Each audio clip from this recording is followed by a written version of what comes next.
या जिऱ्यांचे वेगवेगळे प्रकार सुद्धा असतात बरं का.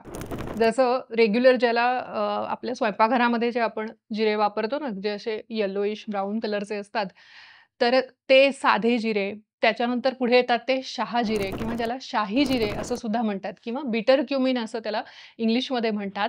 तर हे शाही जिरे किंवा शहाजिरे हे डार्क ब्राउन असतात आणि थोडे मोठे असतात. ते तुम्ही आपल्या नेहमीच्या जिऱ्यांपासून वेगळे आहेत असं आपण ओळखू शकतो. त्याला एक जास्त स्ट्राँग स्मेल असतो. त्याच्यामध्ये असणारे जे व्होलॅटाइल ऑइल्स असतात किंवा जे फायटोन्यूट्रिएंट्स असतात किंवा ज्याला साध्या भाषेत आपण म्हणू शकतो, की ज्याचे औषधी तत्व जे असतात ते जास्त प्रमाणामध्ये असतात. त्यामुळे आयुर्वेदिक औषधांमध्ये शहाजिरे हे वापरले जातात. हे शहाजिरे आपला जो पित्तसारक योग नावाचं औषध आहे, जे मी देते कायम पेशंट्सना, ॲसिडिटी किंवा अजीर्ण ज्यांना असतं त्यांच्यामध्ये, त्याच्यामध्ये हे शहाजिरे हे त्याचं वन ऑफ द कंटेंट आहे त्या औषधाचं.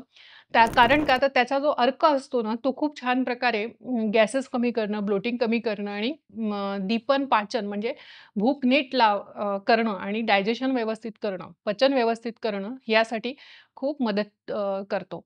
म्हणून आयुर्वेदिक औषधांमध्ये शहाजिरे हे विशेषतः वापरले जातात. जिरेसुद्धा, साधे जिरेसुद्धा वापरले जातात कारण त्याचेही औषधी गुणधर्म आहेतच.